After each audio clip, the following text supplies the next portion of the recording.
Welcome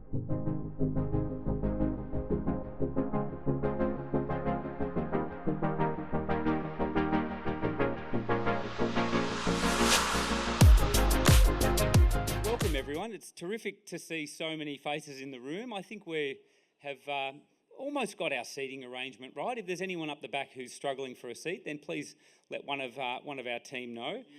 My name's Dylan Flavelle. I'm the Managing Director of SpringPoint, and welcome to our first talking point for the year.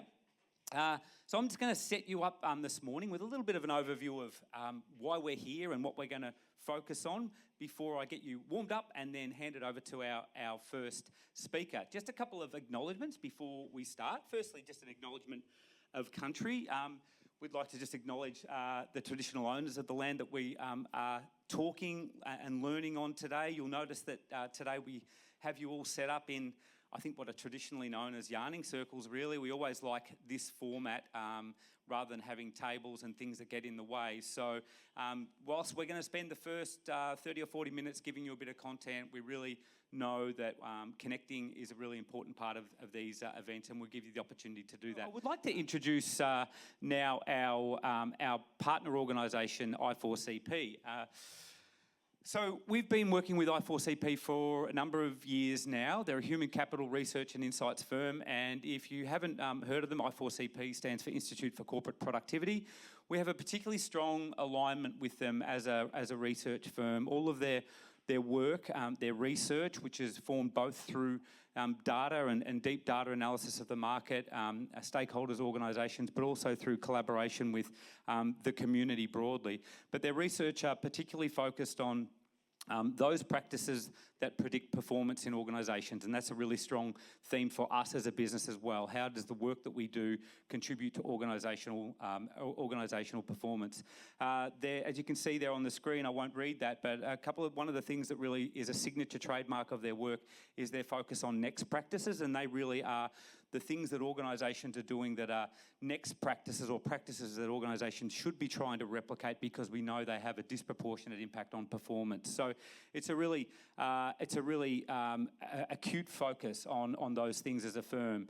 I'm going to introduce Kevn Martin, who's their Chief Research Officer, to come up in a moment to lead you through some of the predictions that their firm has. Every year they release a predictions report on what they feel from a data perspective will be the things that really colour and theme the year ahead, that help us as business and people professionals to think about our work and think about how we respond to that. We also have in the room John Sutton. Hi, John. John's been instrumental in our partnership over the years. And we also have Todd Warner here. I think Todd's somewhere. Yeah, welcome, Todd. So we have, feel free, of course, to connect with Kevin, John and Todd during but also after the session.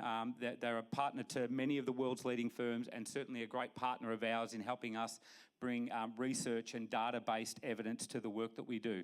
So without further ado, Kevin would have liked a smoke machine for this entrance. So, and we didn't bring that, but next time we were going to do that. So I'd like to give a round of applause to Kevin. Welcome. Thank you, Dylan. Thank you. Appreciate it. Well, first up, I really want to thank Dylan and the SpringPoint team. So we are headquartered in the United States. Our research is global. We have a very significant global panel around the world, but it's partners like SpringPoint in Australia that allow us to make sure that we have a good representative sample in specific regions. And we choose our partners very carefully, and we just really appreciate SpringPoint and Dylan. So thank you. All right. Now, since I didn't get my smoke machine nor intro theme music, we're just going to go right into the data, and we're going to enjoy ourselves. Now, a little bit here. So this is something we do every year. So if you're not familiar with our firm, we've been conducting research for 50 years in this space. And in fact, our co-founders, way back when, if you ever taken a survey and you answer a 1 to 5, that's called the Likert scale, Rensis Likert, or how he pronounced it, Likert. He was one of our co-founders. And if you've ever heard of management by objectives, that was created by a gentleman named George Odion. And George is one of our co-founders way back when as well. So we've been doing research for a long time. Now, this is a report we do every year. It's special for two reasons. One, the only people who take part in it are the functional heads. So it's CPOs It's total rewards leaders. It's people analytics leaders. It's if you have a function called future of work, or you have someone designated to that, it's a future of work leader. And so basically what we do is we survey them every year, and we find out from them their function's top priorities. It's the only study we know of like that in the world. And so it's a great thing for HR leadership teams to be able to look at and say, hey, I lead people analytics. Are our strategies aligned with what we see these functional leaders from around the world doing or not? Now, it may not be relevant given your strategy, or it might give you a great idea to consider. So, Dylan had mentioned we look through the lens of high performance. In every single study, we do look back and find out from the organizations that take part, how have they performed? What we care about is not just calling out a best practice and saying the majority of companies do this. What we care about is what are the upper quartile of firms in a given study? Like we just closed one on organizational agility. What are the people practices from the firms that have the 5-year best history and growth doing versus the bottom quartile of companies in growth?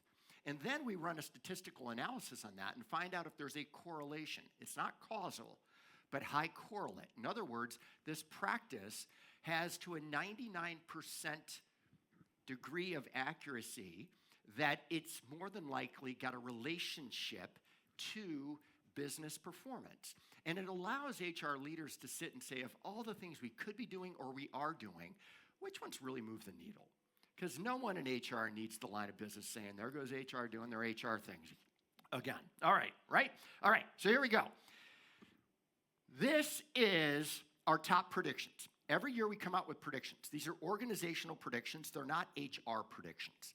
I want you to look at these. For those in the back, if you're having trouble seeing these, I'm going to read them off. Really curious to know, just from a sign of hands, which one do you predict? So you are now in the prediction business. Which one of these do you predict is going to have the greatest impact on your organization for this year? And so the first one is that companies will increasingly use AI as a strategic layoff lever.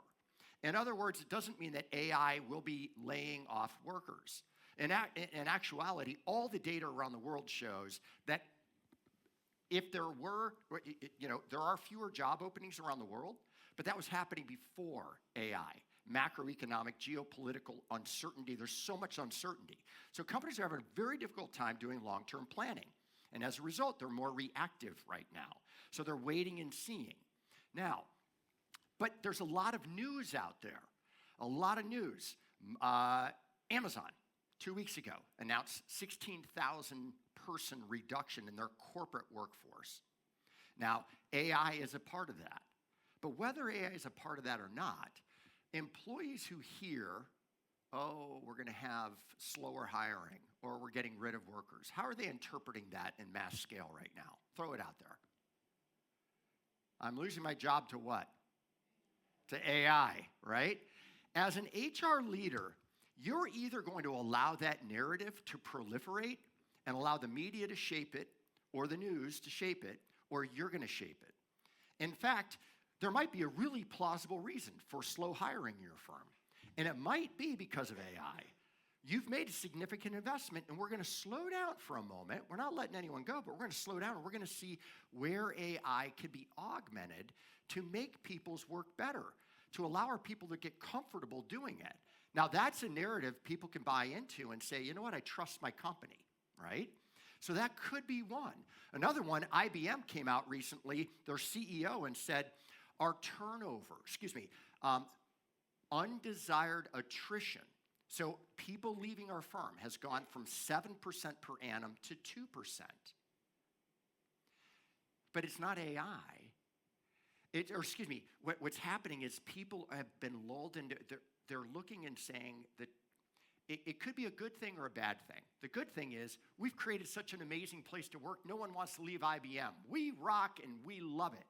The bad thing could be where people are sitting there going, you know what?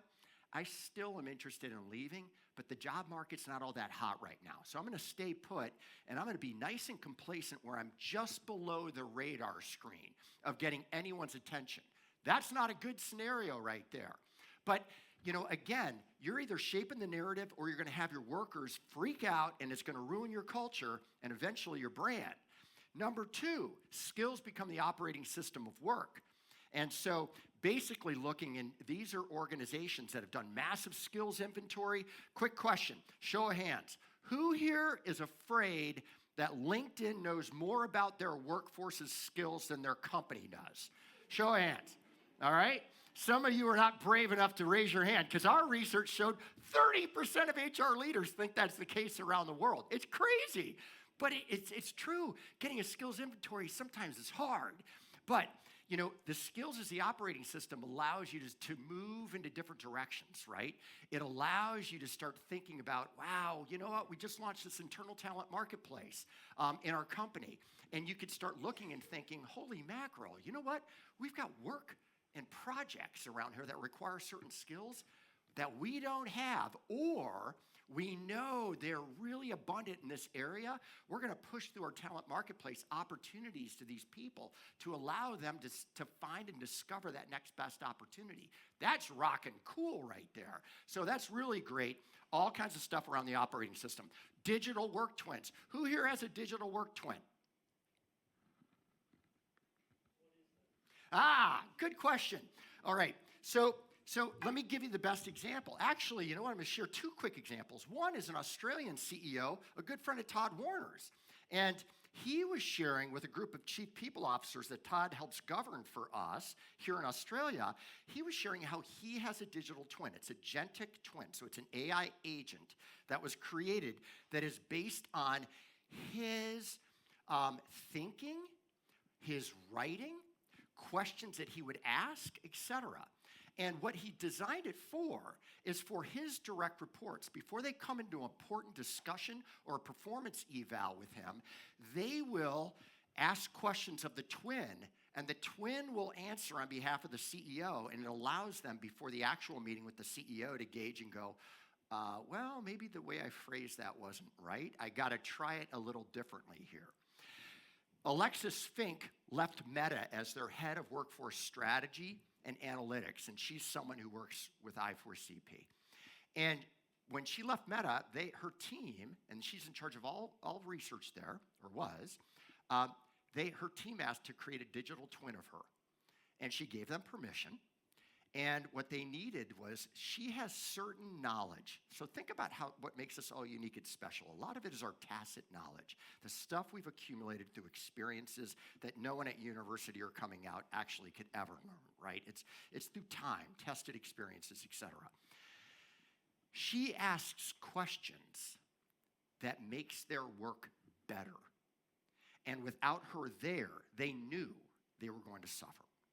So what they did is they created a digital twin of her. And they're allowed, when they have a project they want to put, before they put forth at their company, they'll run it through the AI twin of Alexis. And the twin will poke holes the way Alexis would. Now, that's a twin. Now, there's all kinds of IP things that could come up, right? If you leave the firm, who owns the IP? And so there's interesting things, but our prediction is it's not going to seem so science fiction going forward at the end of the year. You're going to see more of it proliferate. The last one is around fluidity, and this is really critical. So think about the ability to discover where there's subject matter expertise across the organization, where there's opportunities for projects or their jobs across the organization, where there are relationships that are critical when someone's about to enter or join a new project team, or perhaps someone is going to go into another business unit and there's certain influencers in there that they really need to get relationships to build trust with. Fluidity is the seamless ability to move people, knowledge, and information across the organization. So how quickly can a company reallocate resources like that, or allow employees to discover and be discovered, or allow leaders to discover where there's expertise or relationships needed for their people and make those, or to discover or excuse me, to provide, to reach out and actually provide opportunity there. So the fluidity piece, this is an absolute critical piece of organizational agility. So my question to all of you is this. Who here thinks that number one, companies increasingly use AI-driven layoffs as a strategic lever is the thing that could affect their organization most this year? Okay, no one.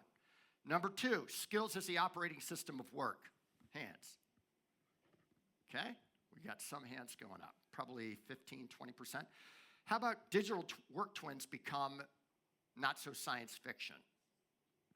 Got a couple.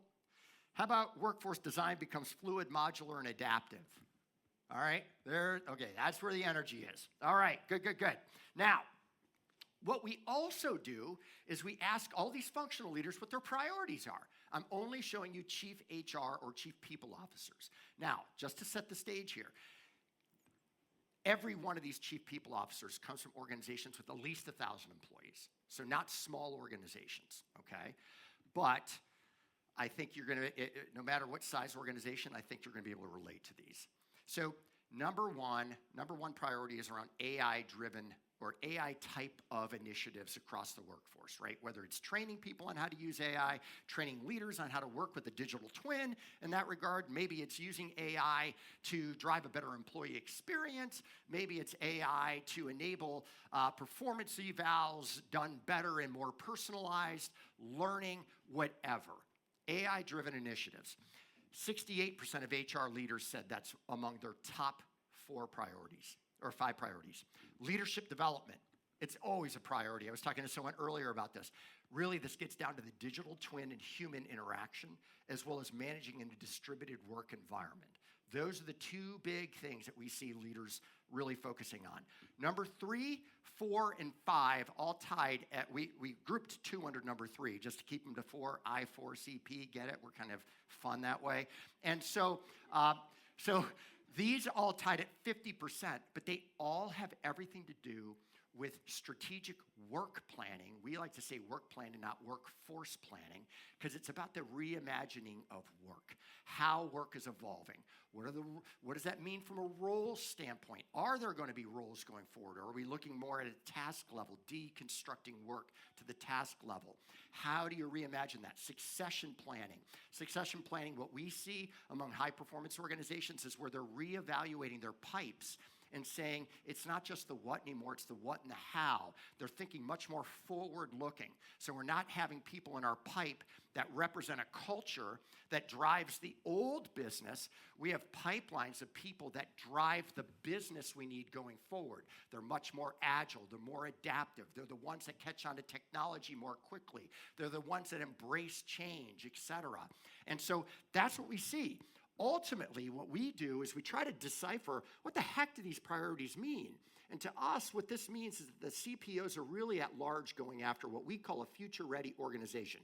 Show of hands, how many of you have had conversations in your company about creating a future-ready organization? I'm just curious. A ton, all right? Everyone is. How many of you know with rock-solid clarity what a future-ready organization means? Right? I mean, that's the thing. So what we did is we looked at our research. We're like, everyone wants to do it. No one has a framework. And so what we did is we created this. This is based on a ton of our research. It's not perfect. That's not the objective. It's all rooted in research, but it provides a very clear framework. What we know is this. Organizations that are ready in these 3 areas, culture readiness means the culture embraces change. If you're asking, well, what does that mean? Do you have strong transparency? Does it embrace continuous learning? Are employees empowered at your organization? Those are examples, right? Is your firm AI ready? AI ready means you have strong governance frameworks and you have a strong strategy around data. Because there should be no AI strategy without a data strategy, foremost. It means that your workforce, all of them, has been trained on AI, and importantly, your leaders, because your leaders need to use it and model it, or it's not going to go much further, right? And so that's the AI readiness component. Then there's a skills component. The skills component, yes, there's AI skills. We just talked about that. But this means like leaders learning how to manage with teams of machine, et cetera, right? It means that workers could be on the production floor, technologies evolved, or maybe the work's evolved. There's continuous opportunity for upskilling. Upskilling around the world is horrible. Only 30% of companies believe they're actually effective at it. And a lot of it has to do with these blanket-style training programs. None of them are really tailored to the individual based upon what they have, what they need going forward, because hardly anyone is good at reimagining how work is evolving going forward. That's a skill set that companies that have that are really way ahead, okay? But these right here are really, really important. What we know is that companies that are ready in all three areas have twice the impact on achieving long-term market performance, high growth, profitability, customer satisfaction, market share, and revenue over a 5-year period. Twice as likely as those that are AI ready alone, okay? Here's additional stuff to back it up. So this comes from World Economic Forum. I'm bringing it up because Davos just happened. And the Future of Jobs report by WAC came out and said, hey, everyone's going through business transformation. What are the top 2 barriers?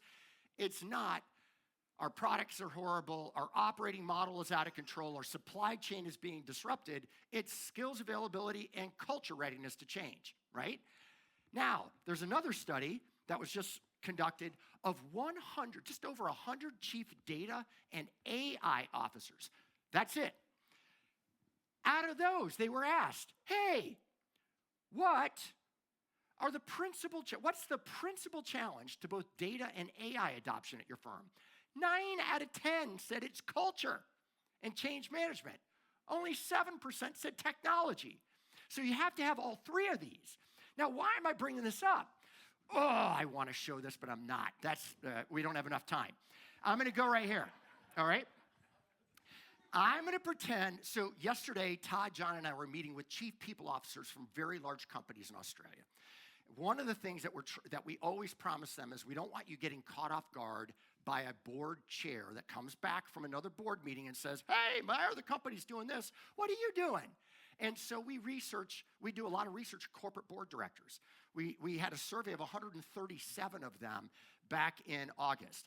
90% don't have high confidence that the company's articulated a strategy around AI or that they have the programs in place to ensure the skills they need in the future. 9 out of 10. Now, this is a really great slide, and it's freaking scary, but it's a great opportunity for AI or for HR leaders. We asked the board directors, what would give you confidence that the company is future ready that you're governing? You could only pick 4 answers. But the top 4 are all AI. Boards are focused, they're the cats with the laser, and they're chasing it on the floor. They're going after the shiny object right now, AI. What's happening is the HR leaders have got to get them seeing the bigger picture. You can see down on the bottom, only 16% said succession and critical role visibility would give them confidence they were future ready. Only 11% said metrics around the culture's ability to change. Only 11% said, hey, anything about skills and subject matter expertise and stuff like that. The HR leaders, what Todd, John, and I are really challenging HR leaders around the world is this. If you're not shaping the narrative for what future ready means and what you're doing about it as an organization, you run the risk of having it shaped for you by a board chair or a CEO who is either misinformed or undereducated on this. And 93% of the board directors we surveyed told us they lack high confidence that their peers on boards actually have competence in AI. So they need this from you all. We asked CEOs. We just closed this survey, 10 days ago. And there were 50 or 60 CEOs, chief executives, a few from Australia that took part in this. And we asked them, how confident are you in your organization's future readiness? You can see here, only 12% are highly confident in their AI readiness. We defined it too, so they knew the definitions. 18% in skills readiness, 43% feel they have cultures that are ready to change. We think these CEOs they're not thinking properly. Because about a quarter of them, and another question we asked them is, do your leaders exemplify the change that you need in your organization? And only a quarter said yes. That's not a change-ready culture right there, okay? So, and it's a little bit different whether you're a mid-size or a small organization. Now, I'm going to leave you with this. This is a framework that's rooted on 4 very significant longitudinal studies we conducted over a 16-year period. If you're an HR leader in this building right now, you are not looking at this and going, never thought of this, all right? That's the beauty of it, the simplicity of this. We put this in front of the HR leaders, the CEOs, and the board chairs of whatever companies. We work with so many around the world in governments. And we're always saying, again, you're always going through some form of transformation. Change is constant, right? You got to adapt. But what happens is leaders often spend the vast majority of their time just over here. Are we aligned to our markets? Do we understand our customers? And does our strategy support that? What they don't understand is the data I showed you earlier from chief data officers, chief AI officers, and from World Economic Forum. And our own research, too, validates it. It's not the technology or the strategy. You have to have a good strategy. But what's going to get in the way is your culture, your talent, and your leadership. This right here is an R squared. That means the variance. It explains the variance of this right here. How many leaders would have guessed that their ability to have a healthy change-ready culture is almost as impactful on driving long-term business outcomes as executing your strategy properly? It's true. Now, I'm going to share this with you. These are questions that HR leaders should be asking. So don't think of just being, like if you've got an initiative at your firm or your CEO saying, hey, what are we doing to be much more AI ready, or we've invested a ton in AI and we got to see a return on investment of this. These are questions that HR leaders should be asking up here. So, for instance, here, will our culture be an asset or liability in supporting our drive towards AI? And double click on that, right? Don't just take a yes or no. Well, if yes, what is it about our culture that's going to do that? Or if the CEO comes back and says, well, I think so. Well, you might have data that comes back and says, you know what, we don't. I'll give you an example. One of the biggest automotive companies in the world, I had the good fortune of having 2 hours of time with that person. They were going through a massive transformation from internal combustion engine to EV. And I brought this up, and we really targeted on the culture piece. And he said, you know what's getting in the way is my culture. I said, can you sum it up in one word? What's your culture? He said, perfectionism. And I was like, well, what's getting in the way of that? He said, we have to move quicker. We have to go from 89 days to produce this vehicle to 24. That's unheard of. I said, well, what's perfectionism doing? He said, at every stage of the assembly line, at the production process, we have to be perfect. And he said, we can't be perfect that way. It has to be perfect at the end. So I needed to be iterative. Oh, what has to change among your leaders and how they work? It really got to the finite details there. I want to leave you by showing you an example of how this works together. There's a company called Lumen. Lumen, back in 2022, was suck and win. They were in the telco industry. It was a down industry. They had $20 billion in debt, and a CEO that the company's board said is not the right CEO for us. They wanted to become more of a tech company and really leverage AI. They brought a woman named Kate Johnson in. Kate was at Microsoft. Microsoft itself went through a massive, successful transformation. They knew that. They needed to leverage it. She came in and said, hey, you know what? We have to look at our culture first. Here's the problem. We have the assets to lead the change. She said, the problem is that our culture is one right now that plays not to lose. We need a culture that plays to win. oh, well, what do we have to do? Kate came in and said, let's create new and worked. She brought a CPO in from Microsoft she used to work with. They partnered and created a new leadership framework based on 8 behaviors. They called it the Lumen 8. And she said they got very detailed. They described what good looks like, what it doesn't look like with each of the 8. Then they made every one of the performance evals for every leader in the company 50% tied to not just the results you're producing, but are you living to the Lumen 8 in that regard? No tolerance. She knew they had to change that way. So this is how this all comes together. So a future-ready organization, skills ready, AI ready, culture ready. When you're transforming, what's going to get in the way is culture, leaders' mindset and skill set, and the talent practices that either drive the old bad behaviors or the bureaucracies and the delays in the work, or the processes and programs that reinforce what you want. And as a leader in HR, this is how you bring to the business the insights and have the ability to bring them on the journey and knowing why. When you talk culture, leadership, and talent stuff, it's not this HR fuzzy-wuzzy BS. It's about enabling the business to be future ready and sustain high market performance. Thanks for your time. Great, thanks Kevin, thanks Dylan for that handover as well.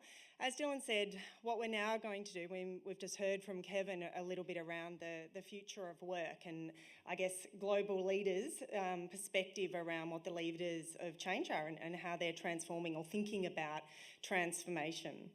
We're now going to talk through, I guess, what are sort of 5 of the implications around those trends that we've just spoke about.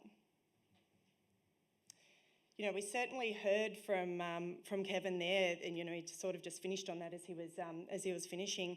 There's a lot of uncertainty, you know, a lot of complexity, a lot of uncertainty, a lot of things that we can't predict at the moment. And one of the real things that will certainly be a feature here is, you know, this complexity can absolutely fail. You know, if we're not looking and taking and creating action through that, the risk here is that we fail.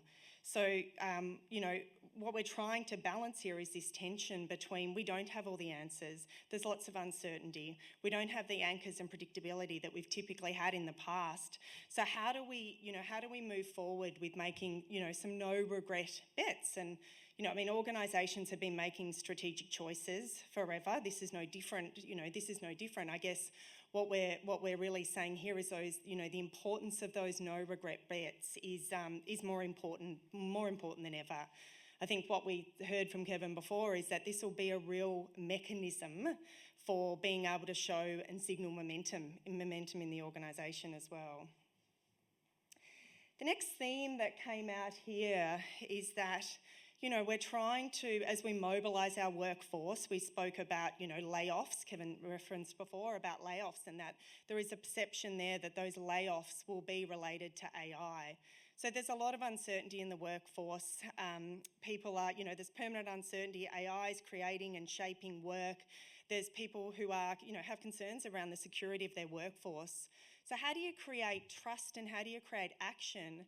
Or sort of how do you create trust and how do you create commitment when those anchors that you've previously relied on, such as, you know, a 5-year sort of relatively stable strategy or jobs and clarity on your role, how do you create certainty when you don't have those anchors that you have previously relied on as a leader?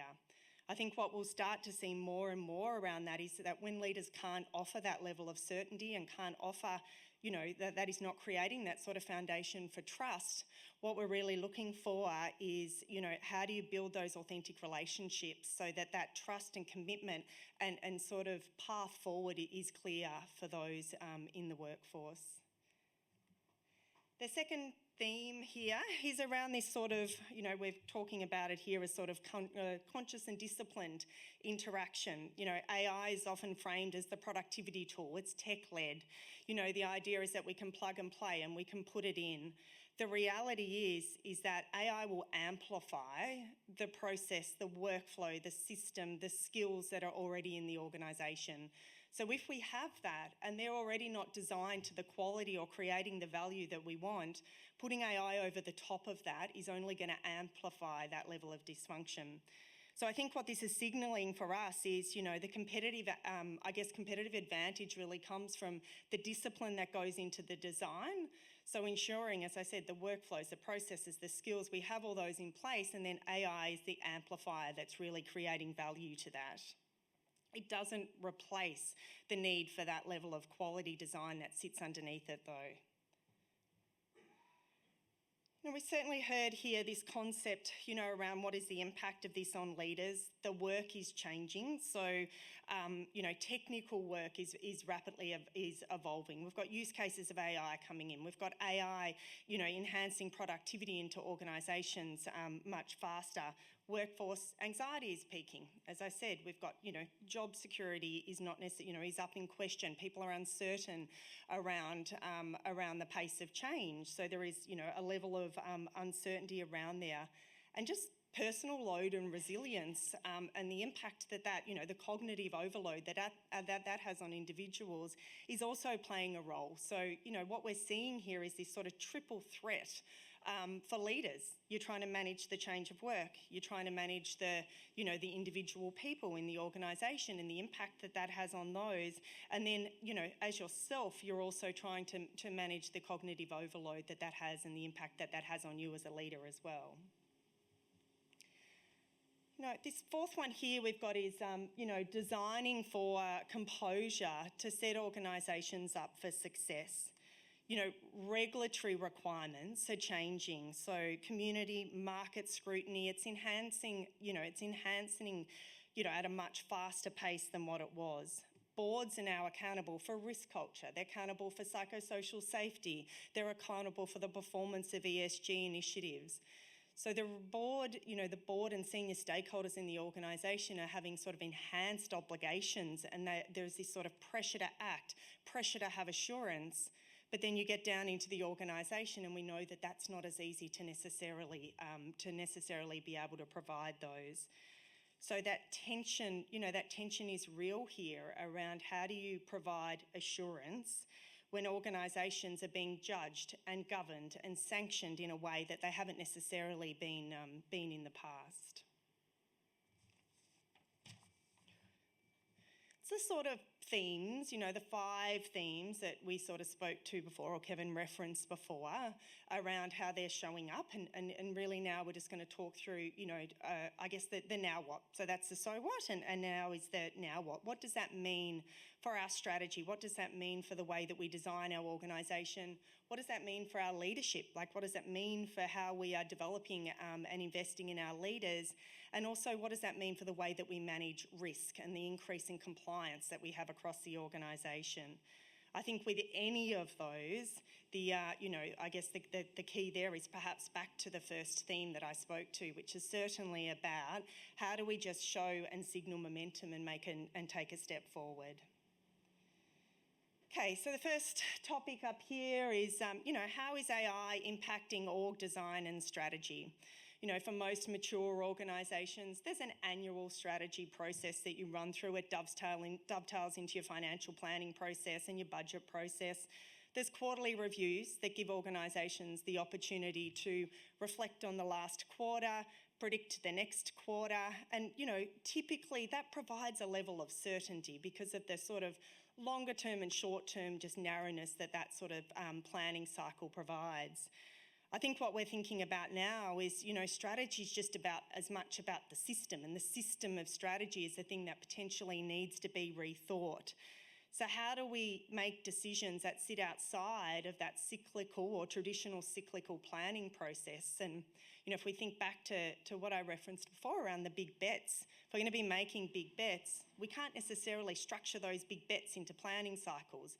How are we reviewing them? How are we ensuring? How are we exiting when we need to exit from those as well? So this concept around the typical certainty and clarity that the structural planning process provides is really making us rethink what that operating system of planning and sort of strategy setting is. The second one there, is map the real work. We certainly heard from Kevin this concept around skills. I'll go into that, that's the sort of next one there around skills that matter. I guess the big step back here, before we think about organisational design is where do we actually create value through the organisation? What are the value streams that cut across the organisation? Where do we make decisions? Where are the handoff points? Where are the tensions? And mapping how we create value is actually going to be a capability in itself. I think that the concept of organisational structure will be taken over by this concept of workflows as the organising sort of underpinning logic that sits underneath organisational design. Previously we would go, strategy down into priorities, and we're thinking about operating model into structure. This is quite a rethink to go, well, how do we create value across the organisation? How do we invest in those areas that are going to, that we're taking to market that are going to create value? And how do we understand how the flow of work happens? Therefore, where do we design around those important decision points? This upskill what matters, that was definitely a very strong feature of what we just heard from Kevin. It's really thinking about, what is the value proposition? What are the skills that sit beneath that? What are our core skills as an organisation? What are we investing into to protect those, to continue to grow those? What are those skills that need to be standardised across the organisation, and what's the opportunity to, take a more standardised approach to that and really simplify around how we invest in those skills that are sort of standard and scalable that we need to get at scale. And the final one that is incredibly important here is obviously just contextual skills as well. Like, what are the skills that are contextual to our organisation and the operating environment in which we're working in as well? That sort of skills analysis and deeply understanding what skills matter, that's informing our buy and purchase decisions. It's also going into our workforce strategy decisions as well. I think the final one that we've just got on the page there, I spoke about it already a little bit, is just being really deliberate around these strategic choices. You've got a high level of uncertainty sitting in the organisation. We've got this concept here around how we're very deliberately making strategic choices. That's as much about what we're doing and what we're not doing, and what are we taking off and removing the load for people in the organisation, to focus on the big bets we think that are really going to get momentum for us in the organisation. Linking back into the first one as it relates to these big bets, as I said, is being also able to build in the flexibility into the organisation to be able to make calls around when they're working and when they're not, and being okay around stepping back from those and learning from those. The next sort of now what we're looking at here is, what does that mean for our leaders? I think probably one of the biggest thing here we would say is, don't gold plate this concept around leadership development where we are right now and how we're asking and what the ask is of leaders across our organisation. Understand what the sort of 3 to 4 or 3 to 5 key leadership skills or capabilities are that we need for the organisation. Know them well, and scale that across the organisation. So this is not necessarily about the premium leadership development. It's about trying to, get scale and capability built across leaders across the organisation to try to support change. We think about leadership skills and the sort of things that will perhaps, differentiate the best from the rest. There's a few up there for those that can see. This concept of being able to manage paradox, that's not new. Leaders have always managed tensions in the organisation. How do you plan long-term, short-term? How do you manage innovation versus profit? How do you manage agility and stability? Really super important from what we're hearing, and what we're sort of seeing at the moment. But this paradox is this concept of all of these tensions are actually up in lights, and several of them at the same time. The second one here is around sort of pattern recognition. How do leaders have the sort of foresight and insight to understand what's happening in the market, to be able to recognise those signals around what's happening with competitors, what's happening in consumers, what's happening in our customers' expectations and changes, and have the insight to know when to act. So being very, very upstream in how we think about what's happening and how do we really equip leaders to have the foresight and then be able to translate that into action fast as well. And this third one down here is the mental skills. We sort of talk about this as our inner game. How are we really enhancing leaders' ability for attention and for focus, and really being able to sort of foster authentic leadership as it relates to how they think and what their inner game is. The third implications, before we sort of break out and have a little bit more of a discussion around this, is around these psychosocial risk implications. I mean, I think that the big, sort of first one here is, let's not assume that everyone knows what this means. It's relatively new legislation. Of course, there is regulation around it. There's regulation in Victoria. There's regulation at a federal level as well. But I think the main thing here is, as HR practitioners or people practitioners, it's one thing for us to understand it, but let's not assume that the business understands what it means. The reality is it is an all of organisational a responsibility or accountability that sits across leaders across the entire organisation. I think the thing that will sort of differentiate and perhaps create some cut through here is those that can create the frameworks that fit within their context. As we know, as I said, there's regulatory obligations, but then being able to, if we think about risk culture and we think about psychosocial, ESG, there's various regulations. How do you translate that into some form of organising framework that allows you to capture the work that you're going to do, to be able to report on the progress that you're doing and the interventions that you've got in place that either relate to the health of your organisation or the risk that you're trying to manage as well? The other one that, we're sort of talking about there around the frameworks, the other obvious one that links into that is the diagnostic. Like, what's your diagnostic tool that you're going to put in place to assess psychosocial risk or to assess the risk culture of your organisation? I think the organisations that will perhaps be more progressive or more successful in this space are also thinking about how do those diagnostic tools couple in with your culture diagnostic as well. If you think about the underlying levers of change, if you think about the underlying root causes that actually sit under some of these compliance and risk-led requirements, they're often the same. So rather than being reactive and assessing risk culture and assessing psychosocial risk, assessing and diagnosing culture, really just taking a moment of considered step back to think, well, how do I actually bring all that together and assess the health and risk across the organisation in a more systemic way? I think the final one there, and we've sort of noted it down there, as it relates to systems change. Most change fails if we're only just looking at behaviour. What we're trying to look here is how behaviour interacts as part of a broader system. What is our strategy and priorities is, what work do we do?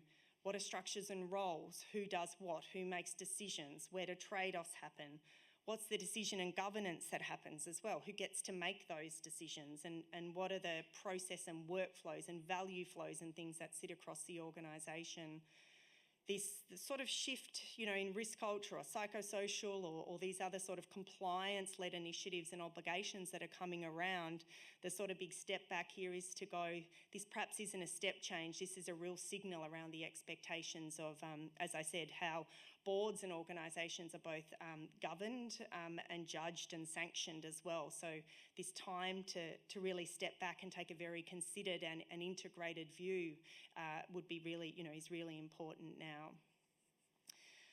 So, as I said, that's our sort of just view on a couple of the global themes. We've spoke through there what the implications are for strategy and org design, what the implications are for leadership generally, and now, a little bit narrower down into psychosocial risk and sort of broadening that out as it relates to other compliance or other risk obligations that are coming into organisations. I think now our sort of just little step is to really, within our little circles that we're sitting in or within our little table groups that we're sitting in, is just to talk through, probably got a slide on this, what are we seeing? So, of the things that we've spoke about there, what topics matter most to you and what insights from the research really resonated for you? I saw lots of people writing down Kevn's framework around the future of work and thinking through that as well. The third question there that we're just sort of asking everyone to ponder in your group is, well, what's your immediate action, or what's the thing that you're going to perhaps consider to do first?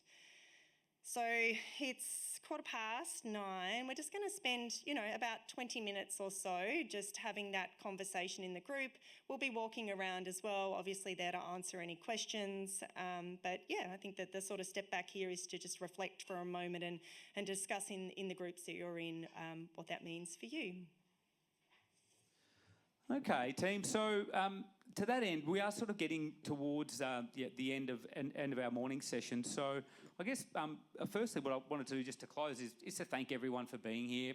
We are great to get around to talk to some teams. I know, as I shared earlier, there are a number of teams in the room. We'd love to encourage you to come back, and if this gives you an opportunity to have a team meeting with some content, we'd love for you to do that and make this a part of your schedule. We'll have another 2 talking points this year. They'll be on different topics, and of course you'll be the first to know when we lock in our dates and times around those. From me, it's thanks so much for coming along today. Have a safe journey home. If you want to hang around for a few minutes at the end of today, just to have a coffee or chat to any of our team or to each other, we'd love you to do that. But thank you for coming along, and we'll see you at our next one.